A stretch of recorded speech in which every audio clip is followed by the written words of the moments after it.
Hey mga brods, nababalita nga, ito pong si Jordan Bell, isa nga ito sa magiging reserbang import ng SMB at kasalukuyang nasa Leones de Ponce sa Puerto Rico. Ito pong si Jordan Bell na pinaglaruan din dati nito po ni Terrence Jones. Sa ngayon kasi medyo umaangat ng SMB dahil sa pagkapanalo nila sa Rain Ocean ni Last Two Painters kahapon dahil undefeated din yun at medyo umangat sila sa kanilang standing sa Group B mga kabrods. Kaya kailangan din nilang umusad ulit mga kabrods ha. Pero ito nga'y parang nag-aalangan sila kay Jordan Adams. Parang hindi daw ganun ka-athletic pero scorer effective mga brods. Pero kailangan nila yung import na consistent and athletic na kayang dalhin yung SMB maski sa semis, sa quarters, and maski sa championship mga brods. At ito pong si Jordan Bell as of now ay tinitignan nila yung kontrata nito sa Leones de Ponce. Pag napaso na yun mga brods, pwede nila ito maging reserbang import if ever man, at wag naman sana na ma-injured at may ininda ito pong si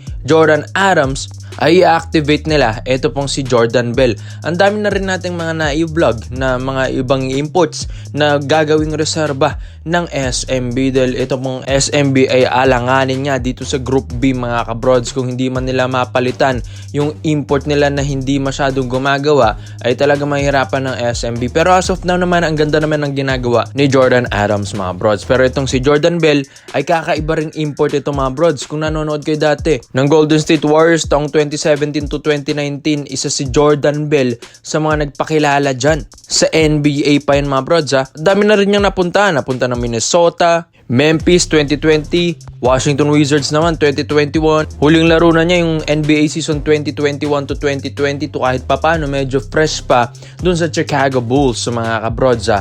At all in all, ang ganda ng resume or ito pong background na ito po ni Jordan Bell dahil hindi lang din basta-basta itong import ng ibang bansa kung saan dumaan talaga ito sa proseso at naging legit NBA player at nakilala pa sa isang kupunan na Golden State Warriors. Kaya sang ka pa mga brods, kung ito pa yung maging reserbang import mo, eh syempre, ito na yung pipiliin mo. Yung former NBA player at talagang subok na.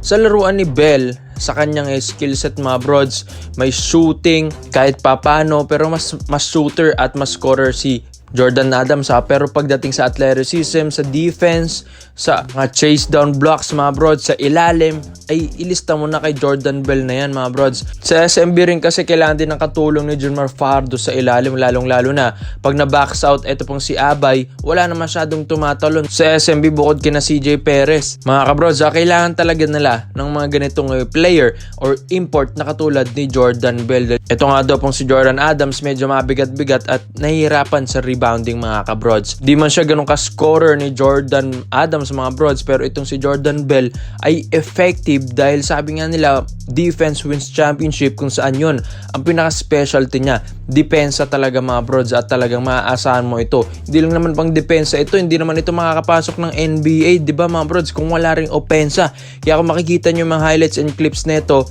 talagang kayang-kaya niyang umiscore, lalong-lalo na iba na rin yung confidence level na ito po ni Jordan Bell. Kung mapapanood nyo yan sa Leones de Ponce sa Puerto Rico, ay talaga nag-i-improve na ang kanyang laro doon. Maski sa scoring nga, ay nagiging effective na doon si Jordan Bell. Kaya ikaw mga brods, kaya komento mo lang opinion mo dito kung talagang dapat na bang palitan ito pong si Jordan Adams. Pero as of now, natalo naman nila yung undefeated na Rain Ocean sa Group B.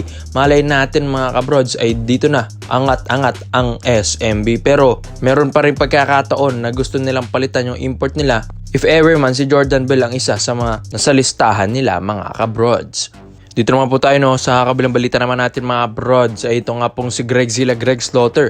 Pinag-iisipan na rin ito ng Barangay Ginebra San Miguel dahil yun nga, alanganin din sila sa Group B mga brods, lalong-lalo na ay puro talo rin ang Ginebra. Pero syempre kahit papano nanalo sila sa NLEX kamakailan lang at tinambakan pa nila yun mga brods. Pero ang Ginebra hindi pa rin ay talagang confidence dito na makapasok dito sa Group B mga brods, sa bracket nila, lalong-lalo na ay alanganin pa. And yun nga, iniisip nila ito pong si Greg Slaughter na ibalik nila sa kanilang roster mga brods. As of now, dito sa Manila Stars, parang hindi na nga i-renew ulit yung kontrata ni Greggy dito mga brods. Alam ko ang laki ng bigayan nila dyan kay Greg Slaughter mga brods, pero pagdating naman sa performance, ay syempre, medyo wise din ang Manila Stars. Pag medyo alam nila na komplikado yung play para kay Greg at medyo hindi rin pasok si Greg sa sistema nila, mga brods, alam ko napapalit at papalitan talaga nila. Ito pong si Greg Slaughter. Alam ko pag ganyan yung nangyari ay talagang ibibigyan nila ng free agency. Ito pong si Greg Slaughter para makapirma nga ng kahit anong kupunan sa MPBL. Pero kapag ganyan ay syempre naaamoy na yan ng Barangay Nebra. Dahil alam naman natin yung chemistry ni Greg sa Ginebra ay iba na rin mga kabrod. So alam na ni Greg kung paano maglaro at kung paano yung sistema ni Coach Tim Con dito. Lalong-lalo na sa Governor's Cup ay malaking tulong ito kapag ito'y hinugot agad ng Barangay Nebra San Miguel. Pwede nang pumasok agad ito pong si Slaughter mga brod sa PBA. Dahil syempre dati na rin itong player dito, bigla-biglang huhugutin ito ng Ginebra, pwede yun mga brods.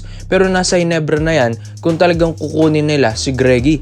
Well, si Greg Zila, malaking bagay ito mga brods, lalong-lalo ng Ginebra. Pag nakatapat ng SMB, tas ang SMB may Kraken doon, the Kraken Junmar Fajardo na 6'10 or 6'11 ng height na talagang nahihirapan ang Ginebra sa ilalim. Lalong-lalo na wala pa si C-Stand sa Barangay Ginebra. At kayon nga, kaya talaga kakain ni Junmar Fajardo yung mga locals na malalaki ng Ginebra sa ilalim. Pero pag nandyan naman si Greg Slaughter, mga kabrods ay talagang alam kong mahihirapan. Dihamak si Junmar Fajardo, 7-footer na ito mga brods Tas malapad-lapad pa, pag pinayungan ka nito at tinaasan ka ng kamay, ay talagang ang hirap na tumira mga brods. Si Isaac Go, alam ko, yes, kinakain din ito ni Junmar Fajardo. Kaya kailangan din ng Ginebra ng isa talagang big man na pwedeng panapat kay Junmar Fajardo mga kabrods. Lalong-lalo nakabracket pa ng Ginebra ito pong SMB, kaya sila rin ang lalaban dyan sa quarterfinals up to semis if ever man na talagang sila yung magkatapat doon. Kaya nga ito pong si Slaughter, malaking bagay ito mga kabrods nung nawala nga si Slaughter sa Ginebra, ramdam din yan ng Ginebra na talagang ang hirap ng wala ring mga 7-footer na ganito. Pero hindi nila masyadong naramdaman nung nakuha nila si C-Stand dahil dihamak na mas mabilis at effective si C-Stand umiscore kaysa kay Greg Slaughter. Pero yung laki ni Greg ay iba pa rin yun mga kabrods, talagang maiilang maski import nga diba? Talagang hirap.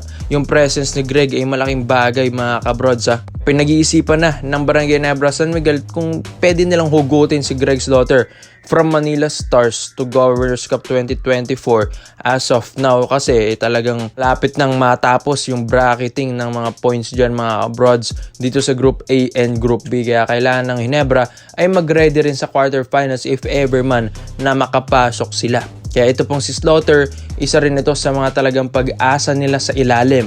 Mga kabrods syempre meron na rin chemistry na buo dyan si Greg Slaughter sa mga ibang players ng Ginebra ngayon. At maraming bago, alam na rin ni Coach Tim Con kung paano gamitin si Greg. Pero doon na nagkakatalo pagdating sa sahuran. Lalo na may alitan diba sila ni Boss Al. Kaya komento mo lang opinion mo dito mga brods at isa-isayan natin yan. Kung ito pong si Greg Zila ay bagay na bang ibalik at kailangan na ba ito ng Ginebra. Salamat po sa panonood mga bros, dito sa Overrated Highlights lang. I'm out.